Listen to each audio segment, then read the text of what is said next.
Thanks, Anna, and good morning, everybody. Morning if you're on the West Coast. Good afternoon or good evening, depending on where you are, I guess. Happy to be here. Uh, Excited about the class today. I got a question directed toward me, to me, from Quora this week. And it was a question about how to remain calm and relaxed and not fly off the handle. And as I began to respond, I thought, wow, this is a pretty good class. This would make for a good Sunday class. So that's what we're going to talk about today, how to become and remain calm, how to basically a short course in managing emotions. There's a lot more to it than we'll cover today, and there are countless techniques, which someone reminded me of in an email that I received last night. In fact, it was sort of funny. Uh, he was sharing his efforts to relax, and then he corrected himself and said maybe an effort to relax is not the best way to say it. And it's true. You can't try to relax. You can't try to concentrate. Relaxation. Concentration is a relaxation skill. And relaxation is really not an effort. It's a matter of allowing. Same thing with intuition. You could say that logic is an effort. You got to think it through. You got to try. Teachers always say, you got to try harder. But again, intuition is very much the antithesis to that. It's about allowing your intuition to rise. So that's what we're going to talk about today. Just I've got a little handout, and I can make that available to you if you wish. I think Hannah's going to put it one question at a time in the chat box for us today. And if anybody watching this on YouTube or listening to us in their favorite podcast player wants a copy of it, just email me at my initials at theagelesswisdom.com. MB, like Mary Baker, just my initials, MB at theagelesswisdom.com, and say, hey, send me that PDF on how to remain calm and manage your emotions. Little short course today. Uh, and, to have a few quick, easy things to do is not just a substitute for formal meditation, but an approach to managing your anger or even your heartache, any uncomfortable feeling. I always hesitate to call them negative feelings because I think they're so valuable. And we call them negative only because they hurt. But the hurt is a signal. It's just like a symptom of a physical illness. Listen to your pain. It's full of information. It's trying to tell you something. And so it is with our emotional pain. If only we knew that clearly, then we could welcome it in. The problem is not that we experience emotional heartache and sadness and anger. And the problem is that we tend to hold on to it. And we think it's holding on to us, right? I can't shake this feeling. Like the anger's got a grip on you, or you made me angry, really. Nobody made you angry. Our emotions are responses, and we tend to hold on to them. So, how do we put it down? And how do we learn to read the symptoms of our emotional discomfort, see them as valuable, and then develop an ability to be aware of the hurtful feeling, if not negative, the hurtful feeling, while it's still small. Imagine seeing your anger as an example, or your heartache for that matter, on the horizon while it's still small and approaching, and you find yourself because of the expanded awareness you're developing, recognizing sooner than you normally do, gosh, I'm starting to get really upset. This is starting to really irritate me. Maybe I should pay attention to it and discern its meaning and figure out what this is really about. And if it's a pattern, look for the pattern. Maybe ask myself, when was the first time I felt this, if it really is a pattern? And in any event, what does it mean? And it's so much easier to manage when that anger is just a little smurf guy way out on the horizon, but it gets closer and closer and bigger and begins to consume us. And then it gets increasingly difficult to do anything about. That's when we really tend to feel like a victim of our emotions. Some of what we're going to cover today. And there's so much more that we can't cover today, but just a nice little guide. I think you'll like it. So let's begin, as we always do, with our opening meditation. Oh, I just remembered, I want to thank the people who are donating every once in a while. Some of you are donating regularly, and I really, really appreciate it. It's the way it comes down. It's not easy for me to respond to you personally. I'd like to thank each one of you individually, but that's a little hard to do for a number of reasons. So I'll just thank you collectively. If you get a chance to kick a few bucks to defer our internet costs, that's really what it's about. This is a losing, all podcasts cost money, and yet very few are so-called premium podcasts where you have to pay money. That's starting to happen more and more, but the model has always been podcasts are free. And so if you like what we're doing here, that helps. It helps to defer the cost. And I just want you to know how much I appreciate that. And Hannah said she put my main website. I have several, but the primary, the gateway really, is michaelbenner.com. And you can access the Zoom class from there. That's where you send your friends. Just say, go to michaelbenner.com, click on the Zoom button.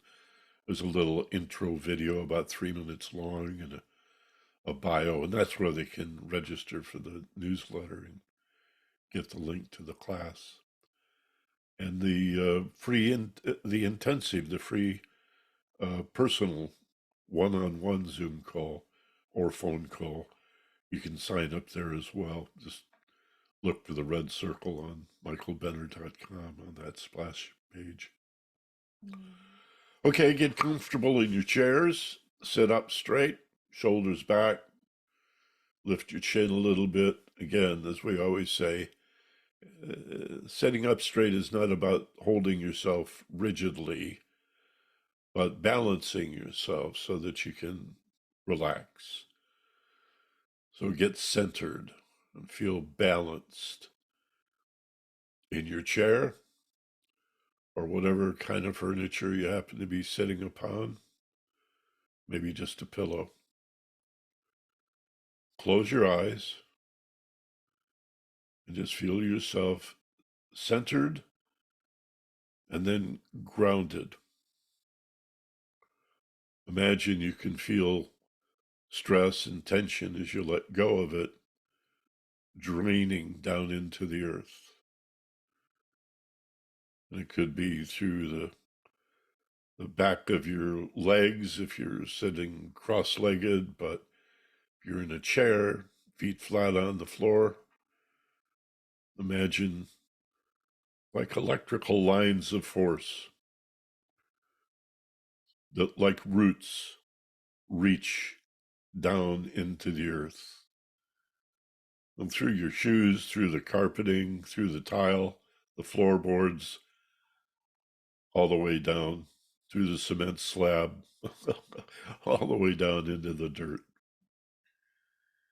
And just imagine how it would feel to be a tree. I often say this, it's such an important step. Ground yourself electrically, magnetically, ground yourself, connect to the earth. We are spiritual beings in physical bodies. Connect to the source of that physicalness. Feel rooted in the earth. And then open and receptive to the energy, or the so-called spirit, as if it precipitates down gently from above, so that you are the middle element, both matter and energy. Energy and mass, spirit and matter. And each of us as human beings is a little of both, don't you see? So we stand between energy and spirit on one end, material mass on the other end, like a battery connected to both polarities, gently recharging. Feel yourself slowly absorbing these energies from sky and earth that commingle, and that by means of an innate intelligence find their place in your body, illuminating and animating you with consciousness, often called love, but not an emotion, but awareness itself. And just as muscular tension, pressure, stress, anxiety, fear, nervousness, apprehension, worry, and doubt shatters awareness, letting go expands awareness. Take 2 or 3 nice, slow, deep breaths. Inhaling slowly through your nose,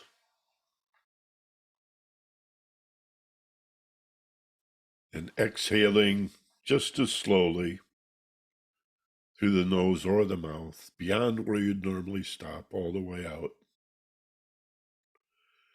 And then a couple of more times.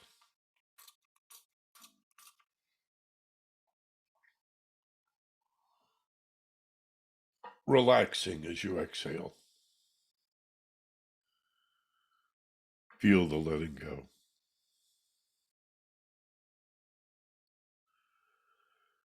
Feel yourself softening like butter on a warm day.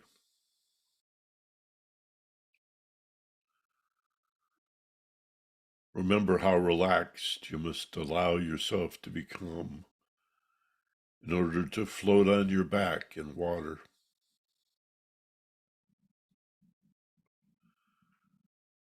And to know that the water will support you is to know that you're supported by life, that you can trust life, that in spite of appearances, we are not separate from anything, and that life itself conspires to support you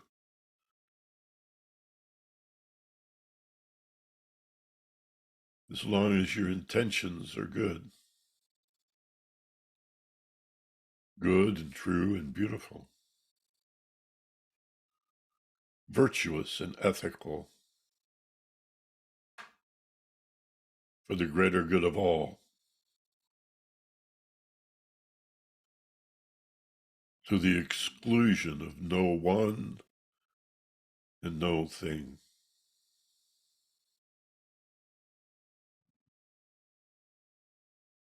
Trust life. Let go.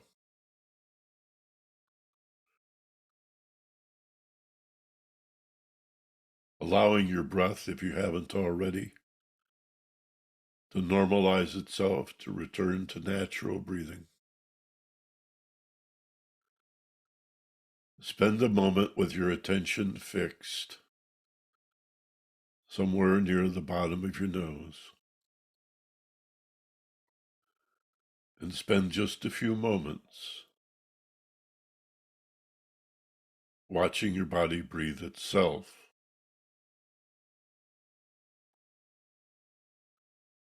and reminding yourself that even your breath will support you. It feels like your body is being breathed for you when you let go. When you allow yourself to become non-attached and take that step back, or that gentle rising above from a slightly elevated perspective. You identify as the witness, the watcher, the observer of your body being breathed for you.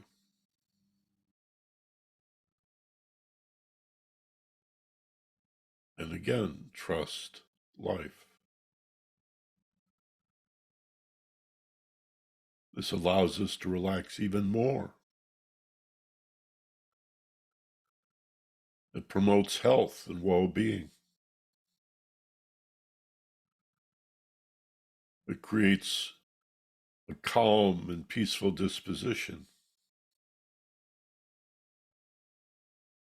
And it clears the mind such that confusion tends to fall away.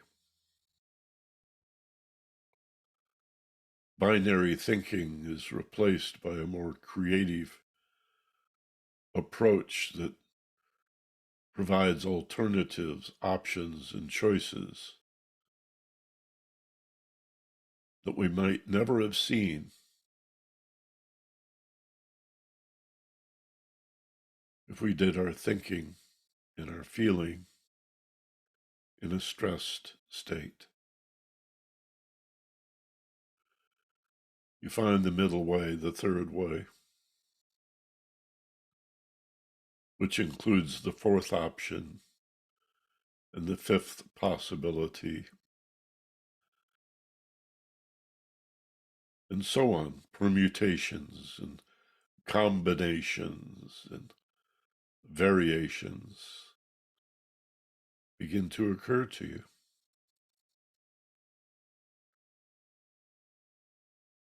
And you review your options before you act. And consider now the benefits of exploring the consequences of what you could say or do before you respond. This is becoming more conscious, more aware by letting go.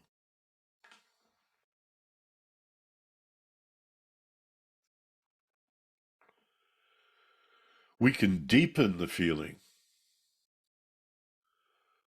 in many ways. One of my favorites is simply to imagine walking down a flight of stairs. So in your mind's eye, you may visualize a beautiful staircase, like in a mansion, something quite elegant.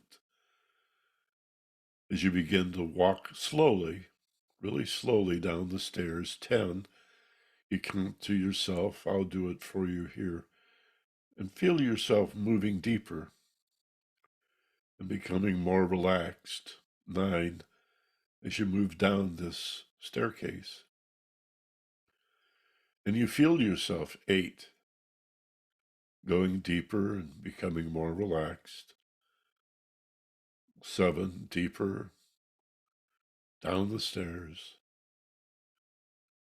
6, more and more relaxed.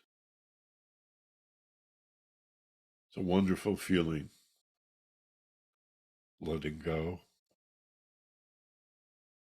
5, ever so slowly down, deeper, more and more relaxed. 4. In a moment, when I reach the number 1, will be deeper than before and much more relaxed.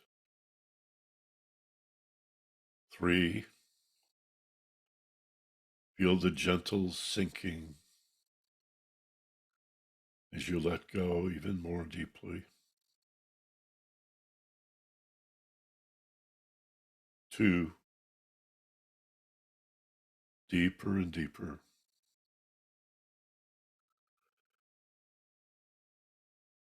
1, stepping off the staircase. Imagine moving through a doorway. Outside, going outside now,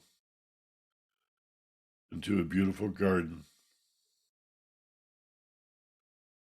A paradise, a place of perfect peace. A place of ideal relaxation. Allowing my voice to go with you, hear the birds singing. Listen.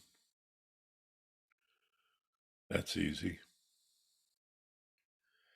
Easy to imagine as you allow yourself to simply wander, exploring this beautiful place of peace and relaxation on a perfect day. It's sunny and warm, but not too hot.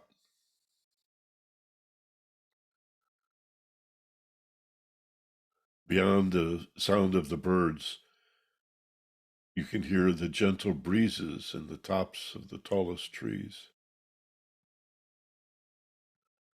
and feel those slightly cooler breezes blowing across your face, and if it's long enough, perhaps through your hair.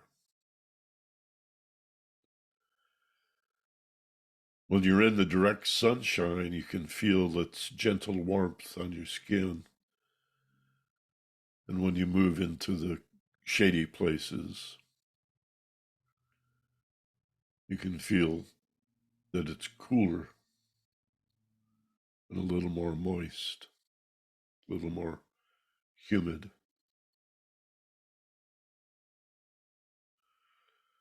Listen for the other sounds. Perhaps the splashing of a little stream as it tumbles down the hillside, or the gentle lapping of small little tiny waves or ripples on the shoreline of the lake or the pond.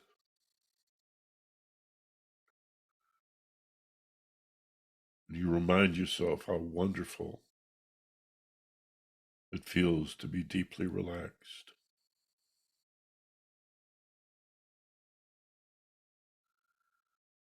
And you find a place to sit. There's a particular spot that's more beautiful and more peaceful than all the rest. And you recognize it when you find it. Maybe you've been here before. And you sit on the earth and again feel connected to the earth.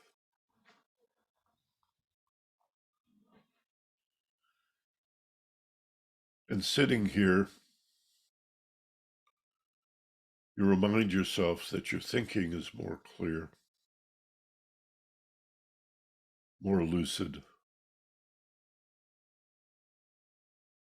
And again,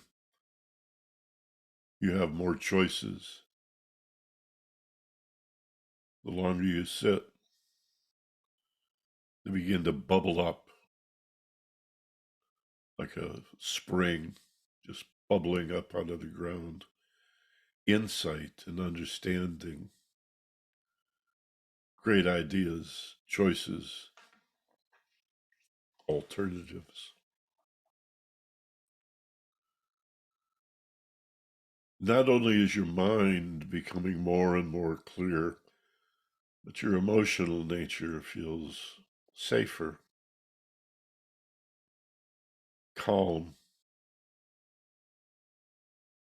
peaceful, relaxed, tranquil,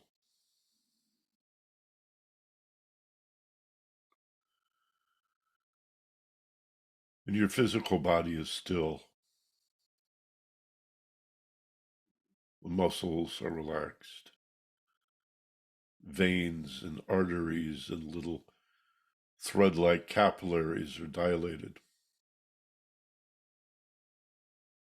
Blood courses through your body with less resistance as you become more and more relaxed, feeling safer and more aware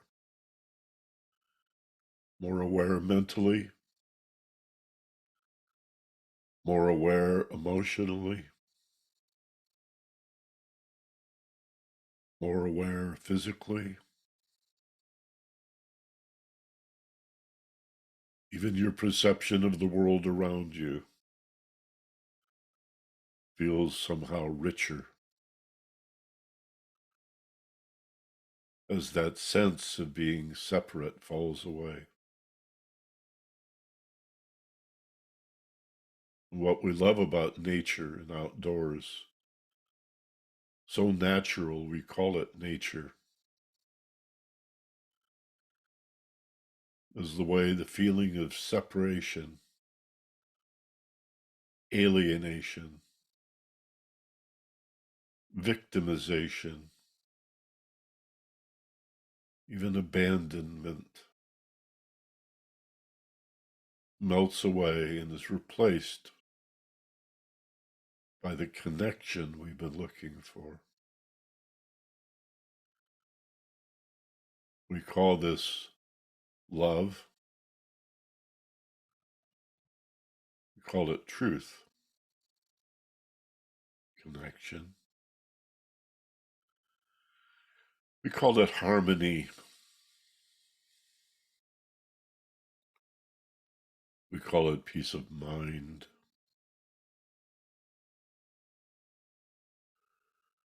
We feel the ease, the grace, and the elegance of nature.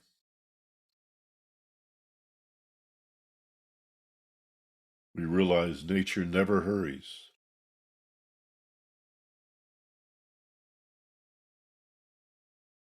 and yet it gets everything done.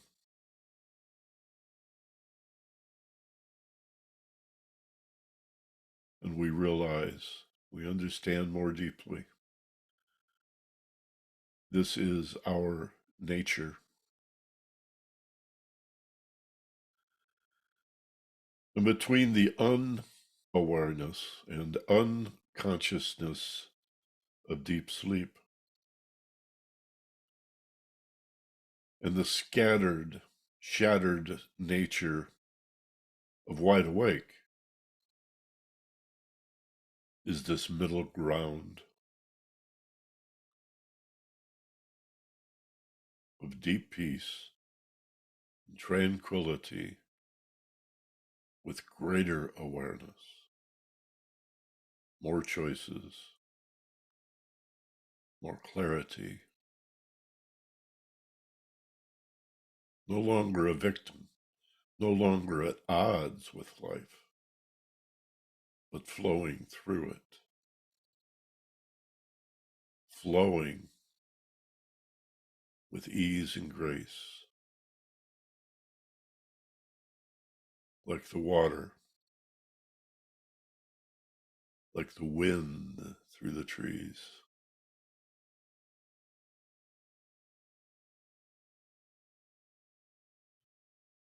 You are not moving through life. Life is moving through you. Open to it. Feel the flow. effortlessly, elegantly, and beautifully.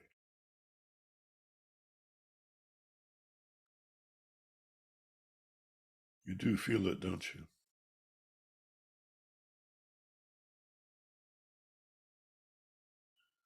Feelings you can bring with you back to the wide awake state, not by holding on, not by holding on to anything, no grasping or clutching, no attachments at all, nothing to drag around, nothing to put in place before you get there. For peace and love, harmony, truth, beauty, goodness, virtues, the elegance of tranquility is everywhere, equally present. Don't have to attain it. Just have to let go of everything that is not peace and love and happiness and harmony. Return to the waking state with 3 simple steps. Number 1, simply form the intention that this is a good time to rise. And 2, begin to feel that rising, that slow floating upward, like a skin diver coming up to the surface, or as if floating into a beautiful blue sky in a hot air balloon. And then 3, eyes open, wide awake. Do that now. Open your eyes, wide awake, back in the room, feeling fine, feeling rested and refreshed. Welcome back, feeling better than before. Feeling better than before. Who says they can't meditate?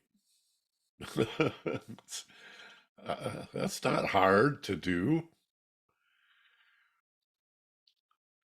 You know, there's a great saying in education, he or she who teaches learns twice.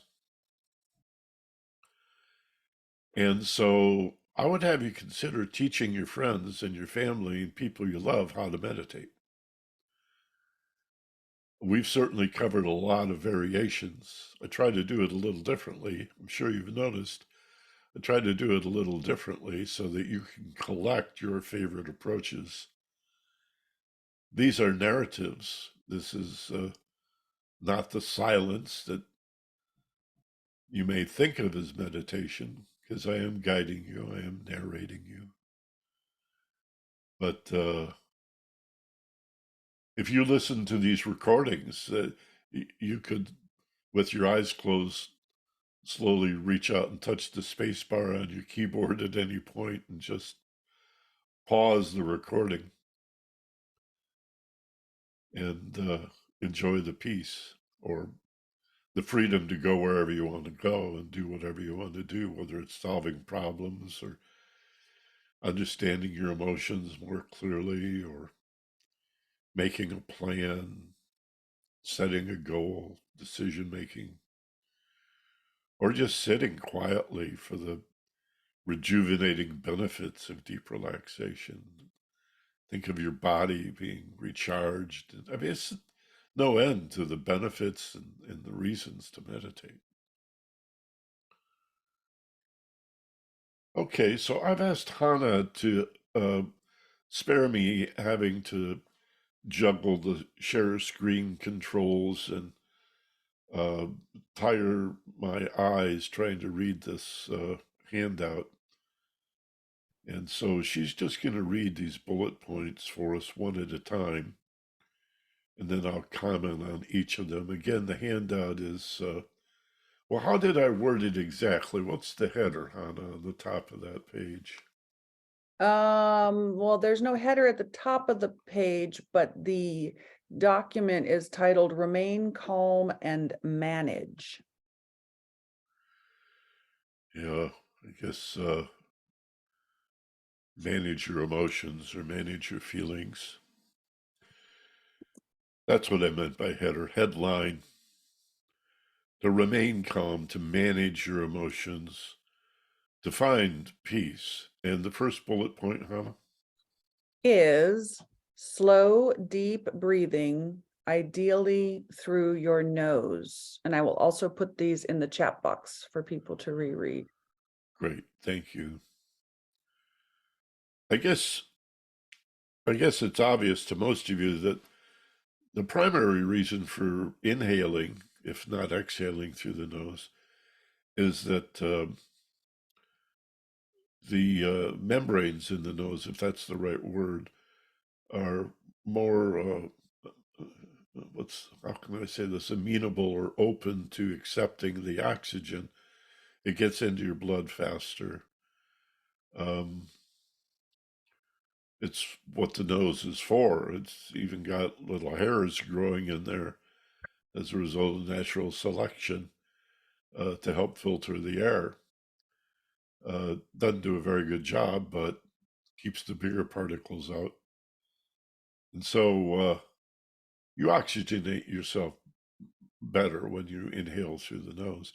But more importantly than whether you inhale through the nose or the mouth, even more importantly, is the slow, deep aspect of this first bullet point. Because what you're doing is signaling that part of the limbic brain, which is the primitive emotional brain, called the amygdala, the fight or flight center, that in spite of any confusion or uncertainty, any free floating anxiety, any worry or doubt or nervousness, any residuals from some traumatic effect, that if your breathing is slow, and particularly if it's deep, that you must be safe. It's a message to the brain that you're actually safe. The deep part of slow and deep even suggests to the unconscious, again, this is not a matter of reasoning, but the unconscious, what's sometimes called the subconscious, same thing, that you have just survived some danger. You either defeated the danger or you successfully ran away, fight or flight. By the way, the full response is fight or flight, freeze, or faint. The fight or flight response is the way it's commonly known, but you do have the deer in the headlights phenomena or playing possum. That works, right? And then fainting is another way to escape. Just the unconscious pulls the plug. But most of the time, the response is to either fight or run. And a deep breath. That's why running a race, or exerting yourself physically, just a brisk walk is so good for you, because it really tells the body, okay, stop pumping all that adrenaline. You're not in danger anymore. Stop pumping all of that cortisol and normalize, you know, um, and the respiration rate drops when you allow your breathing to become involuntary, normal everyday breathing. Your pulse drops, your blood pressure normalizes. Just from a few slow, deep breaths, you're saying that's the first message to the brain that you're actually safe. So it's really hard to separate breath control or breath management from relaxation. It's really where it begins. And there's breath work that doesn't go much farther than this or much further than this. It's just breath work, slow, deep breathing. If you continue to do slow, deep, connected breathing, you may be surprised what comes up. You may find yourself suddenly crying and not sure why you're crying, or laughing for no reason. Music can do this. Have you ever noticed? you hear a certain tune, and I heard this recording recently after Jeff Beck died of him playing Nessun Dorma, which is one of the most beautiful melodies ever conceived, truly heaven sent. And there's something so uplifting about many melodies, but that one comes to mind. And it just brought up tears. It's just suddenly my face is leaking water. It's like, what is this about? And it's a letting go. It's a purging. It's like I think of crying and laughing both as being like a safety valve on a pressure cooker. It's just a wonderful release. Never stifle your tears. Just, I mean, unless if you're in a public place, you don't want to humiliate yourself in the supermarket or something. Fine, you can stifle temporarily, but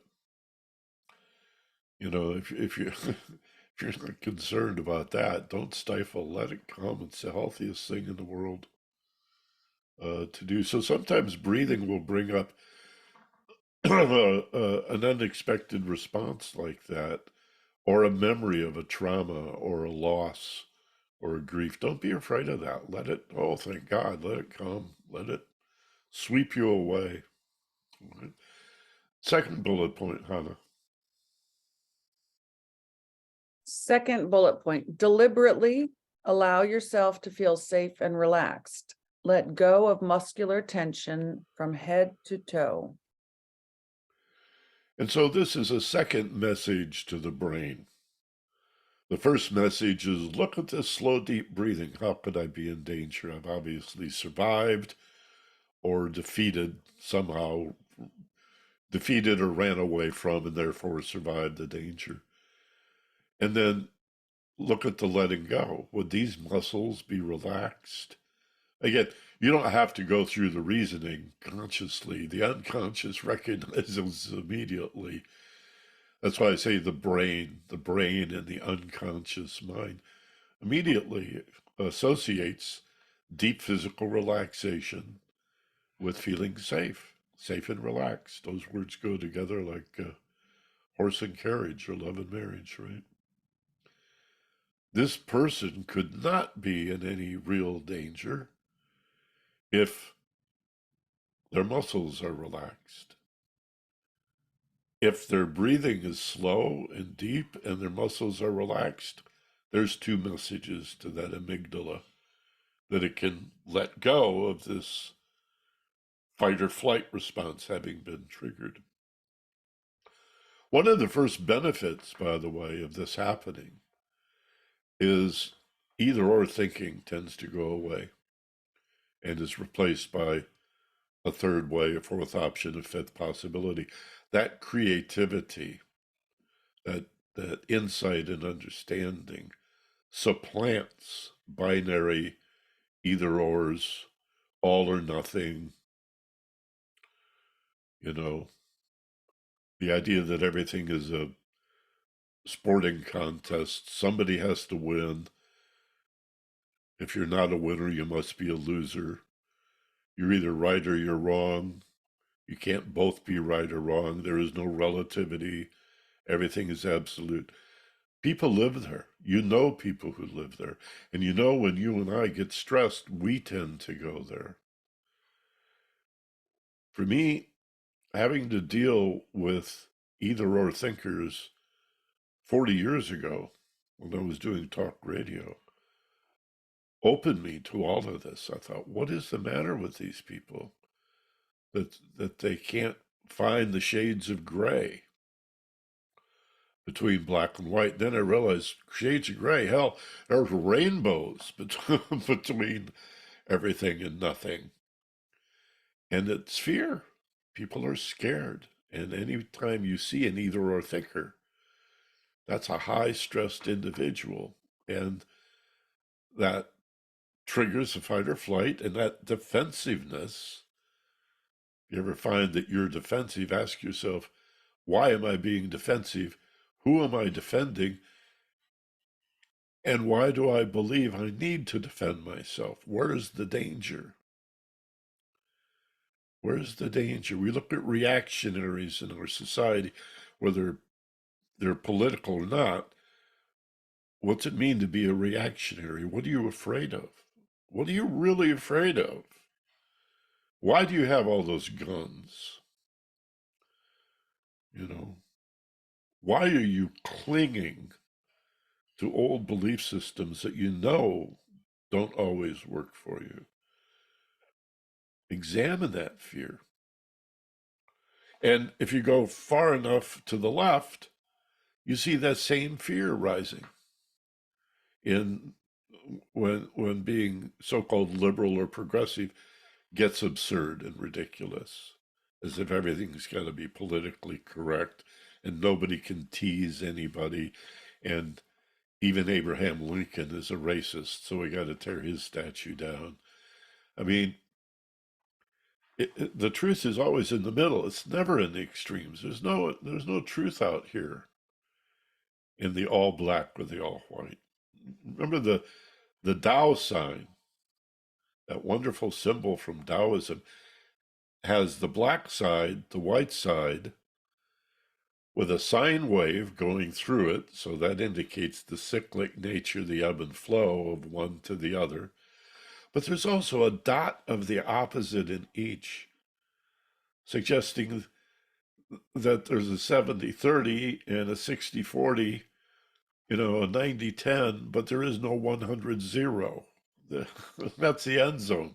You're off the playing field, you're out of bounds, nothing happening out there. The pendulum never swings so far that it doesn't come back. That's the middle way, that whole playing field. From this goal line, 100 yards downfield to that goal line. That's the middle, not just the 50-yard line, right? That's where the answers are. That's where the understanding is, in the middle. So beware of the either or mentality. That's one of the first benefits of these first two bullet points. Slow, deep breathing, at least to begin your meditation, with 3 or 4 or 5 nice, slow, deep breaths. And then as you exhale in particular, a letting go feeling. The first thing that happens is that either or, me against the world feeling just falls away. Third bullet point, Hannah. Third bullet point is become mindful. Notice what you notice internally and externally in the present moment without judgment. Avoid using past experiences to mentally build a case for or against. Yeah, thanks. That last part is particularly important since I think most of you, at least in this class, know what mindfulness is, to be aware in the present moment, to be mindful enough that you realize eventually, hopefully sooner rather than later, that your mind is drifting to past regrets and resentments, or drifting forward into fears of the future, and often a back and forth that my shame and guilt and resentment and remorse from the past is going to be repeated in the future. When if you just come into the reality of the present moment, you understand the past and the future are just images in your head. They're not real. Memory is imagination, right? There's nothing real about your memory. We don't even remember the original incident that we're trying to recall. When you remember something, what you're recalling is the last time you remembered it. That's why the story morphs. And when the fisherman tells you about the one that got away, it's always a little bigger every time he tells the story, because he's remembering the last time he told the story. We all do that. It's a remarkable phenomenon. When my wife Doreen interviewed Gore Vidal, he was very clear about that. And it was a lid lifter for me. I never really thought that through. And Gore told Doreen, he went on about it in this radio interview she did with Gore Vidal. Yeah, you don't remember you remember what, you remember the last time. The point is, it's just pictures in your head. And so too, the future is obviously imagined. So how could it be real? You're just making it all up. Only now is real, but now is eternal. And while time is an illusion, obviously, if now is the only thing that's real, the time is an illusion. We understand that from physics. At the speed of light, there is no time. It's a time-space continuum, right? They play off each other. But it does have rhythm. The present moment does have rhythm. It has an ebb and a flow and a yin and a yang and a bop, bop, dop, bop, bebop. We love rhythm, right? And everything is cyclic. Energy, spirit, it's a vibration, so it has rhythm. Very important aspect of music is rhythm. So now has a rhythm, but it's always now. So present moment and without judgment, so important. And then that last little element about don't build a case for or against. That reasoning needs to be suspended. If you really want to be present, open and receptive, stop the reasoning. Stop building a case. Just give it up. Who you going to prove what to? Most of it is trying to convince ourselves that we're not as bad as we fear we may be. We're not as inadequate or as stupid or as ugly or unacceptable. Nobody's rejecting you. Most of it's self-deprecating, the fears of inadequacy and such. So this constant trying to build a case for or against, give that up, man. Spare yourself that. It's just of no value. You're fine exactly as you are. You're perfect exactly as you are. You want to refine your behavior and get better? Great, but do it on your schedule. Do it for you, not for others. Do it for you that you may be of greater service to others and more help to others. But you've got to put yourself first. If you're serving other people so that you can benefit as a result of being accepted by them or gaining their approval, you're working the program backwards. Next point, Hannah. Don't overthink. Be the self-aware observer, the curious witness in a relaxed, non-attached state of expanded awareness. Yeah. Parenthetically, I feel angry and frightened is very different from I am angry and frightened. So when you say to people, don't overthink, a really bright person will say back, well, what do I do instead? I can't just sit here and avoid. Something's going to come up. Nature abhors a vacuum, and so does my consciousness. What do I do instead of thinking? How do I stop overthinking? You don't stop it. You do something else, which is feel. Move your awareness into your body and feel the feeling. And as you become more relaxed, you will be more aware of the feeling and identify, as we do with the breathing, as the observer, not the breather. In this case, let's take an emotion like anger or heartache. Let's just say anger for now. Applies to any hurtful feeling. Isn't it different, as Hannah just read, to say, I'm feeling angry. I feel angry. I'm starting to feel really upset by this. Isn't that very different from I am angry? I feel angry. It doesn't create distance, it creates non attachment. It releases the victimization of anger has been done to me by you. You made me angry, or I'm angry because of this circumstance or this condition which is unfair. Somebody once said life is unfair, but it's worth it. It's still good. And probably is fair and just in the long run. You just don't see the whole picture. So create that non-attachment by being careful in the way you frame.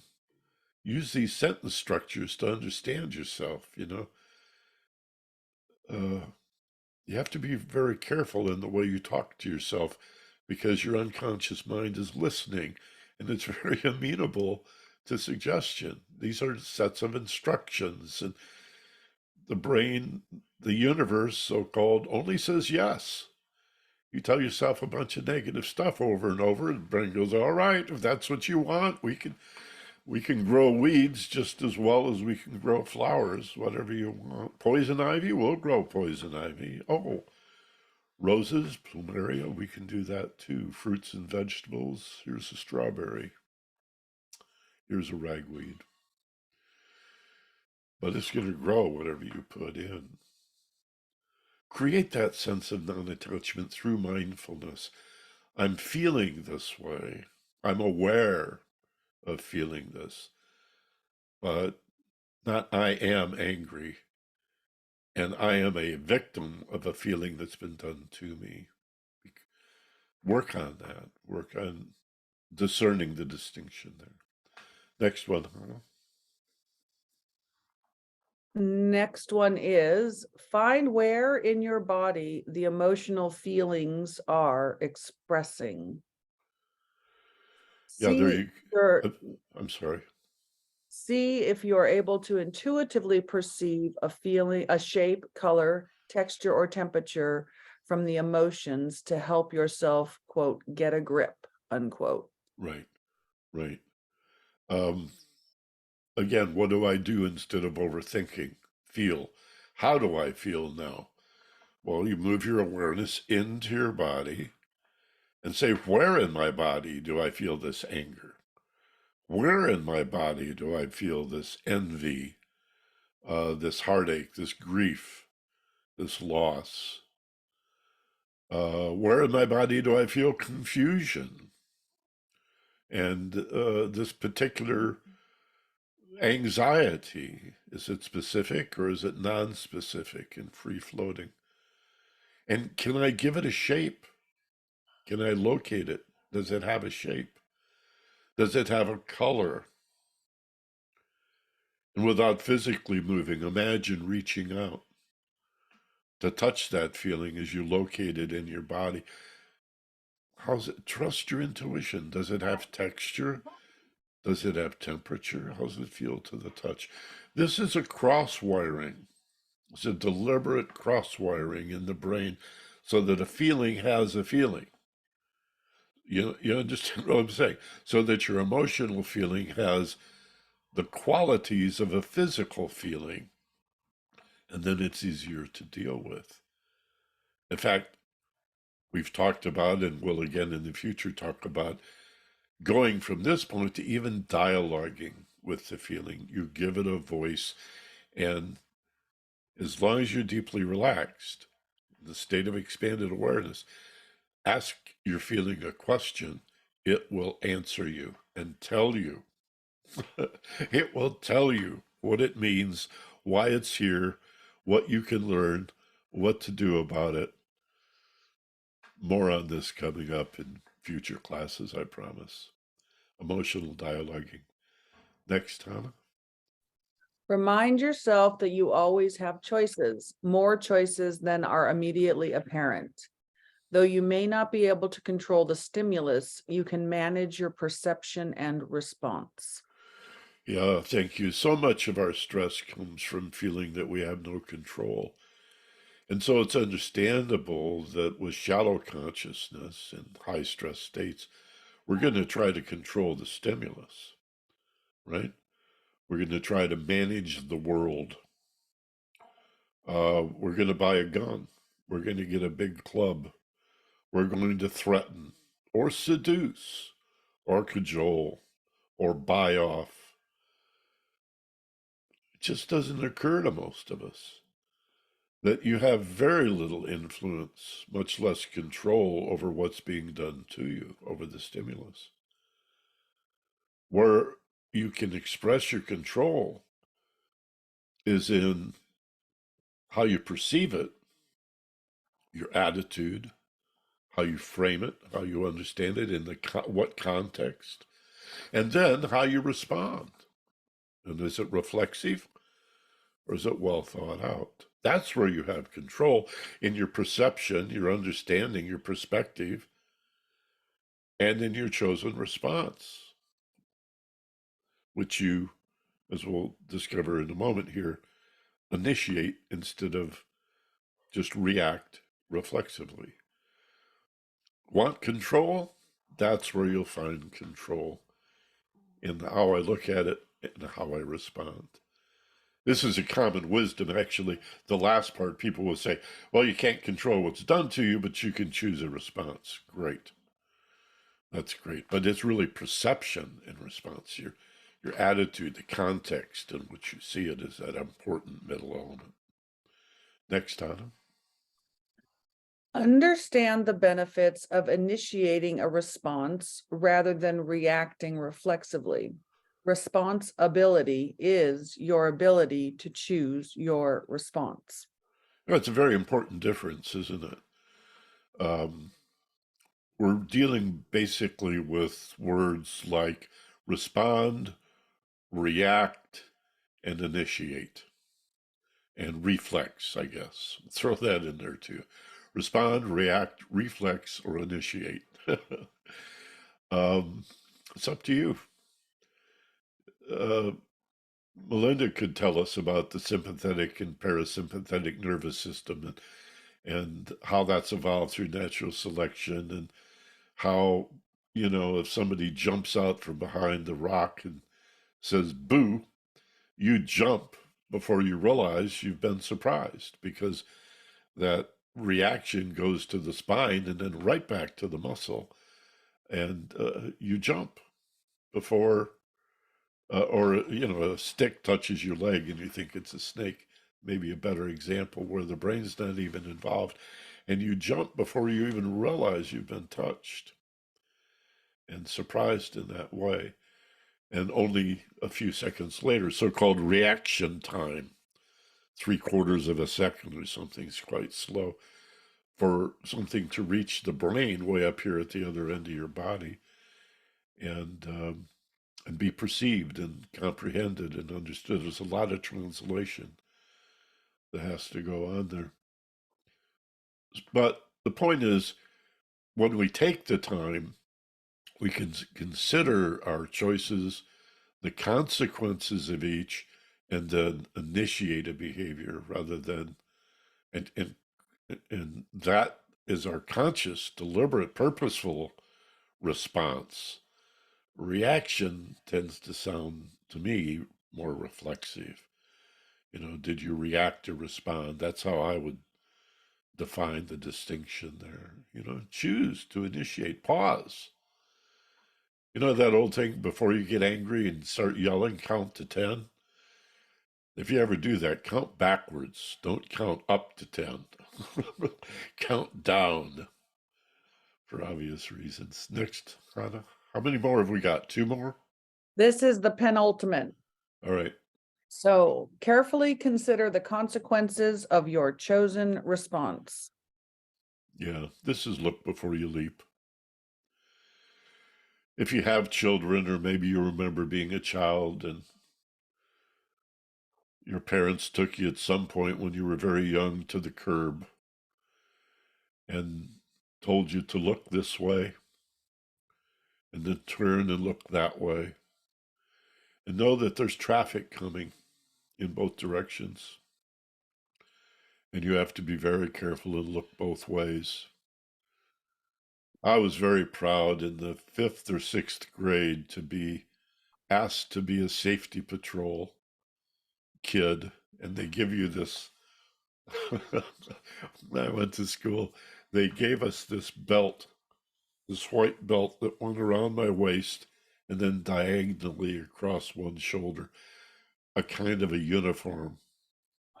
and it gave me this sixth grade, I'm 11, maybe 12 years old, maybe 10 years old, this sense of authority. And I loved it. I loved being a safety patrol and helping the little kids across the street on their way to school. It was so cool. One of my first leadership lessons. And I took that responsibility very seriously. But then we forget, the ball runs in the street, ball rolls in the street, and you run out, and you forget you're supposed to look both ways. And so it is in life. We know better, but we say things and then go, oh my God, did I really say that? Or you react, or you threaten somebody, or you say something that maybe you didn't even realize what you're saying until you say it. And then, oh my God, that sounds so wrong. That's not at all what I meant. Too late, already said it. So Hannah calls it the penultimate. It's one of the wonderful benefits of all this relaxation, managing your emotions, remaining calm, finding tranquility, and sustaining peace of mind and tranquility is this wisdom. That's where we're headed with it. The wisdom.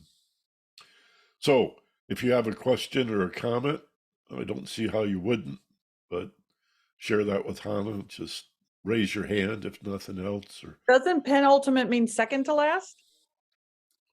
I thought it meant the ultimate, but you may be right. You have one more, you're saying. I have one more. All right. Verbally express your feelings with I feel statements instead of accusations that begin with you. And there is one Oh, comment and one question so far. So yes. good. We'll go to those in just a sec. I'm glad that I remembered to add that to my bullet point list. Um, this whole idea of responsibility, as we said earlier, the ability to choose a response to emotional feelings, our natural state, given the stresses that we're under in this insane lifestyle we've created for ourselves, is to feel like a victim of feelings, that feelings are done to us. The first part of the word responsibility is response. To remind ourselves that emotions, our feelings, are a response. It's not the stimulus that needs to be controlled, as we said a moment ago. It's the response, and that's what an emotion is. If I say the same insulting thing in exactly the same way, or how about this, at the same time, to 10 people, each of them will respond differently. A couple may laugh because they know I'm only kidding. A few may take me seriously and get upset, but figure I'm just being a jerk. And some may be deeply insulted, and one or two may come after me and wring my neck, right? While the other guy down here is laughing because he got the joke. Emotions are not done to us, they come from us. And as simple as that sounds, it's actually quite profound and can change your whole life. But you need that pause that refreshes. You need to be consciously aware. Otherwise, the feeling will tend to tell you, because it's coming out of a survival place, fight or flight. It's going to tell you you're in danger. Forgetting that this is your spouse or your best buddy or a coworker or one of your kids or one of your parents. It might as well be a monster, a lion coming after you that's going to eat you and devour you. For the chemistry going on in your body, it might as well be a horrible threat, as if you're in war. And look at the things we say in response to that, and the things that we do. The bit flipping, we've all done it. It's embarrassing, but that's our animal nature. It's part of being a human. We have a spirit inside us that is good and true and beautiful, but we're in these animal meat bodies, and there's a constant battle going on. What's that old internet story about the Indian elder that tells his grandson he has two wolves inside him, a good wolf and a bad wolf? And the little boy says, well, grandfather, if they're both fighting all the time, which one wins? And the grandfather says, the one I feed. Just don't feed. That's the same as the angel on one shoulder and the devil on the other. It's true. And sometimes we need that shadow side. Sometimes that shadow side has a good point. That fear jumps out and alerts you to something. It's not wholly bad. You don't want to suppress it. But it also doesn't get to run the show. So if we've now completed the bullet points, right, Hannah? Yes, we have. And I looked it up and there's two different definitions. So anyways, yes, that is the last one. And there's a comment as well as a question. The comment came through first, so I'll read that. Well, wait. First, two definitions for what? Penultimate. I'm stuck on that. Oh. So they're both things are true. It could be the ultimate or it could be the second to the ultimate. Well, one says last, but one in a series of things. So like the second last thing to occur. And then another one says next to the last, the penultimate chapter of a book. Oh, okay. That's good to know. All right. Now the question from the participant. And Ignacio just texted and said penultimate is prior to last, Hannah.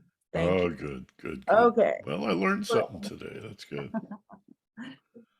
It won't be the last thing you learn though.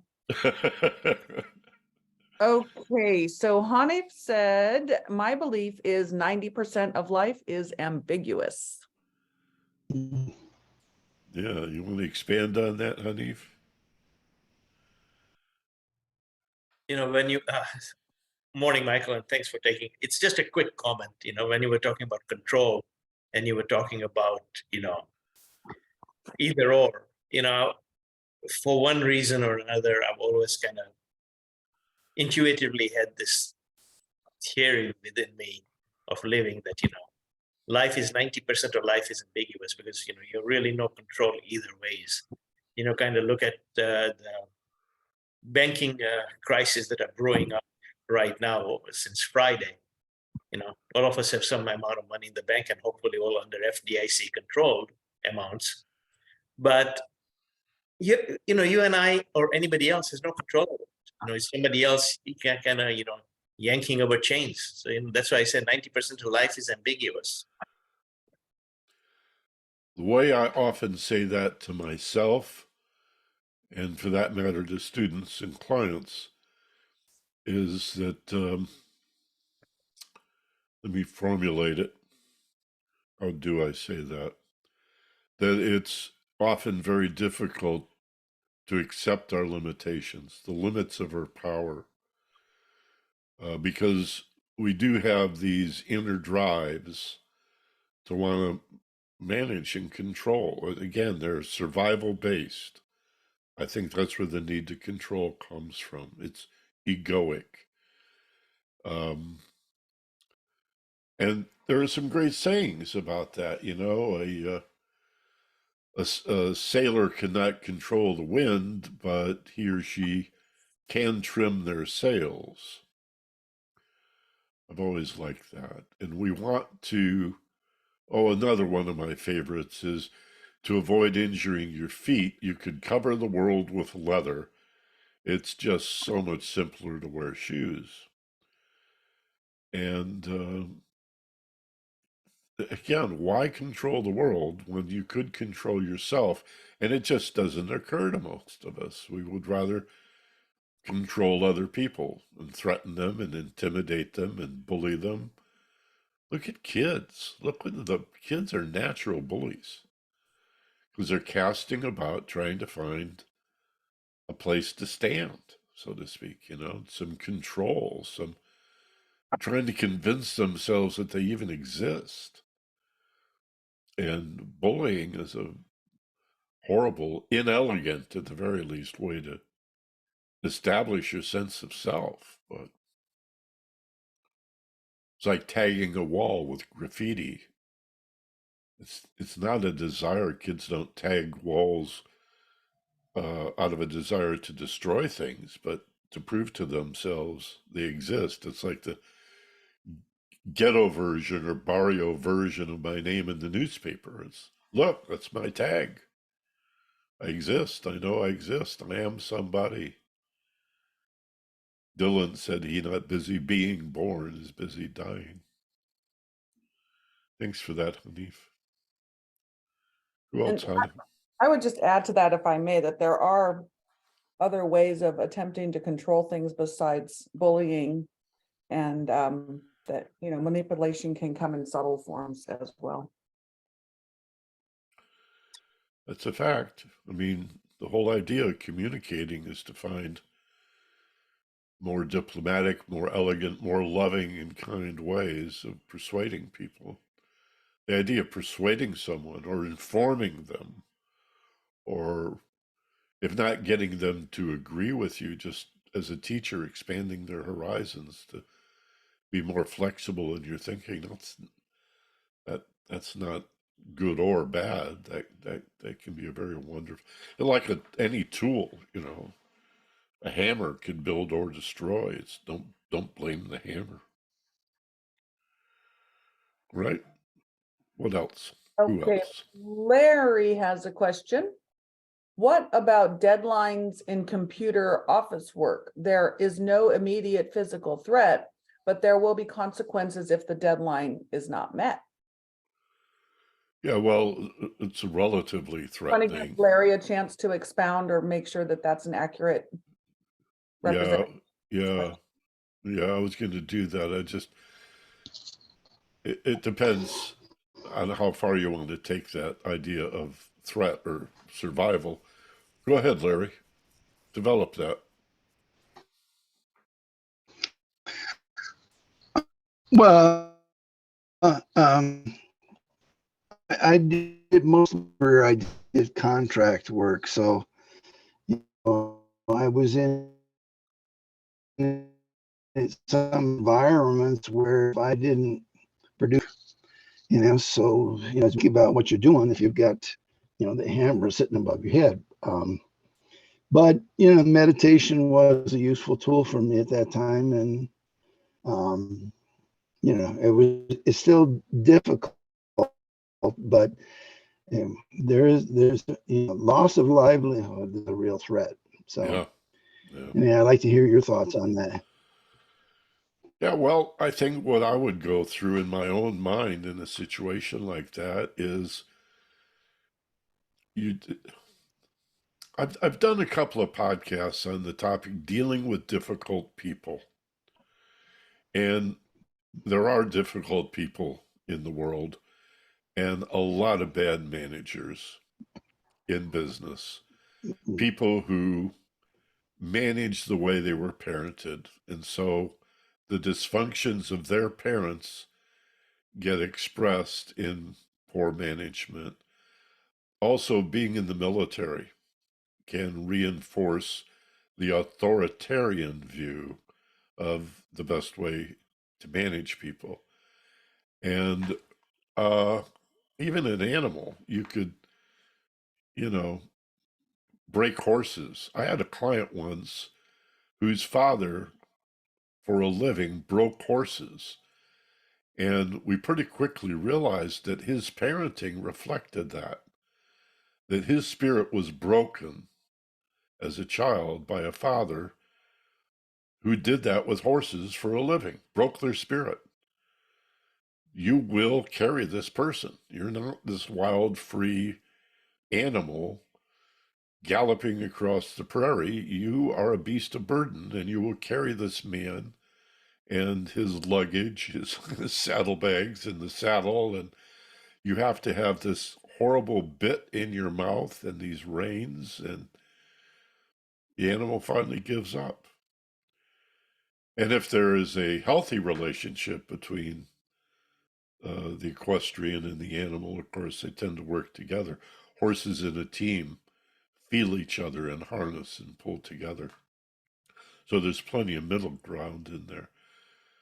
I used to do a corporate training called From Commander to Coach, in which I suggested to supervisors and managers, bosses, executives, that being a coach was a much better approach to managing human beings than being the typical boss. Do it because I say so, and if you don't do it, there's a line out the door and down the block of people that are willing to do your job and probably do it better and probably for less money. And yeah, so that's, you said the hammer over your head, the sword of Damocles that's hanging.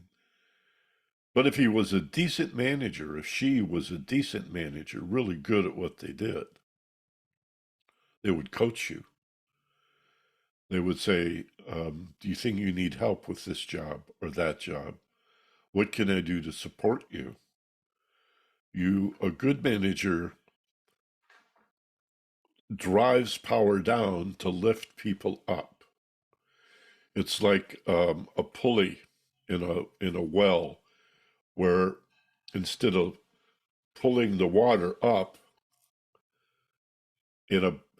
dropping a bucket in the well and then lifting hand over hand the bucket, somebody early on, let me think, one of the 5 basic machines, the 5 most fundamental machines is the pulley.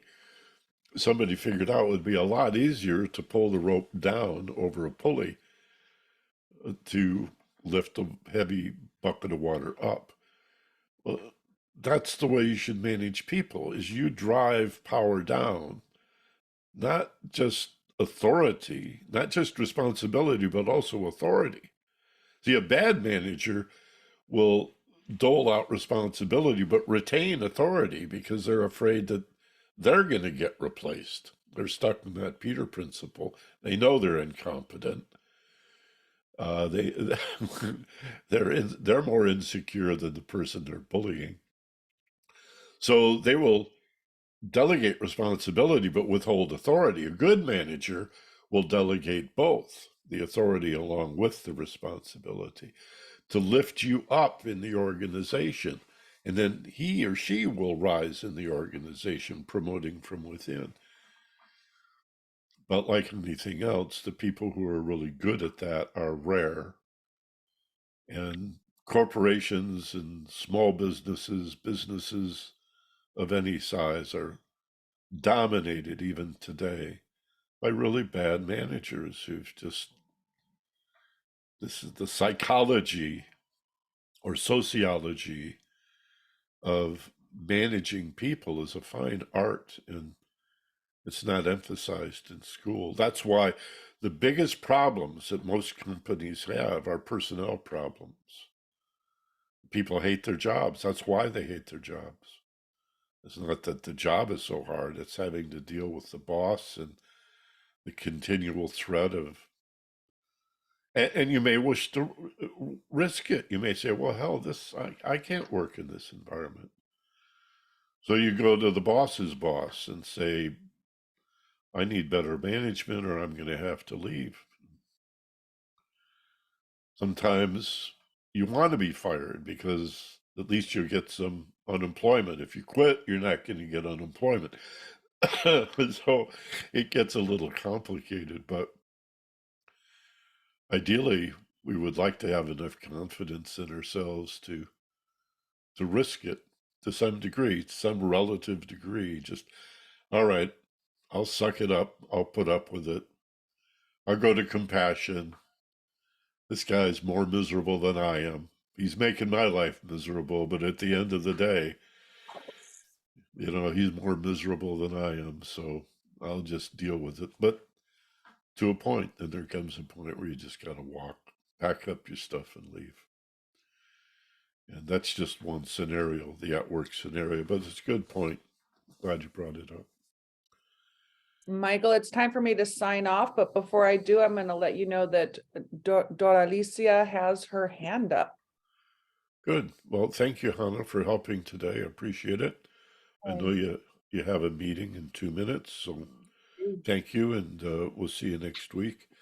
And Doralisa, what's your comment or question?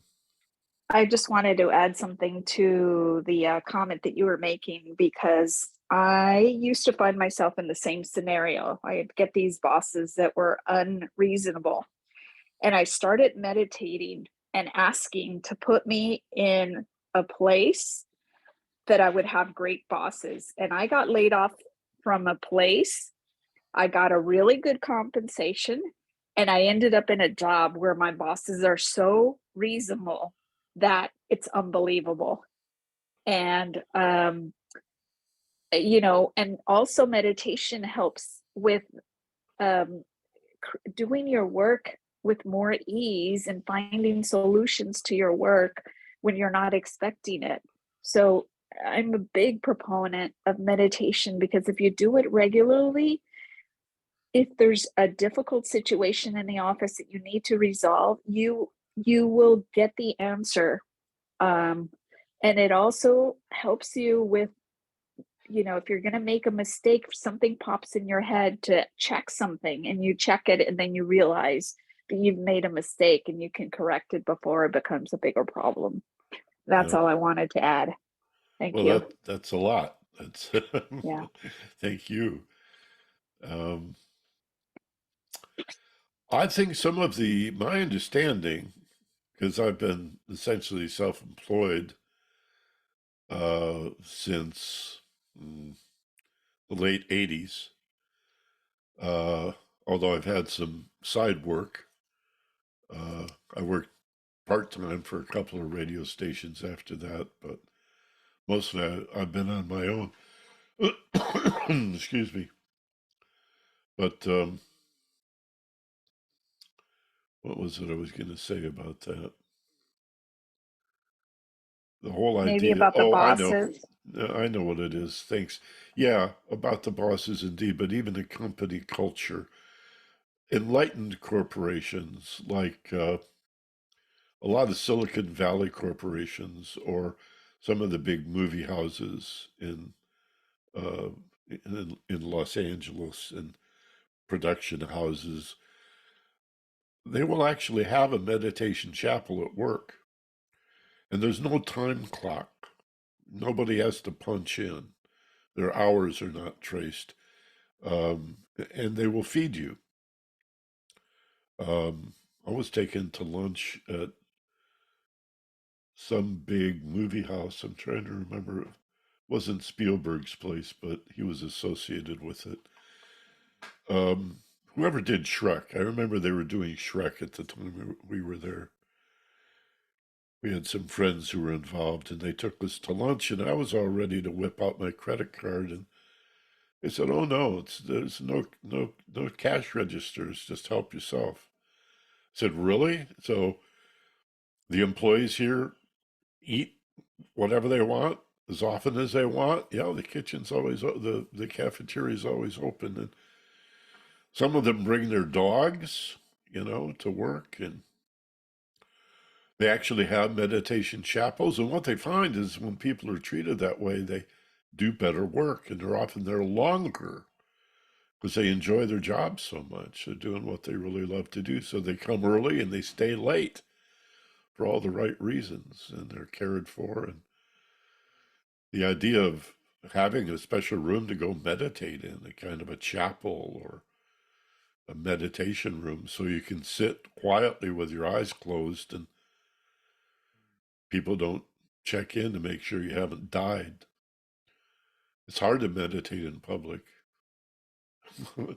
I had a client just last week who had to call me from his car, and I said, are you okay meditating in the car, or are there people in the parking lot? I said, no, there really are people walking by. And I said, well, my concern is if you meditate in the car, somebody's gonna knock on the window to make sure you're not dead.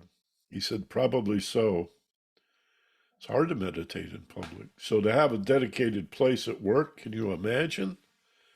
Wow, what a great place to work that would be.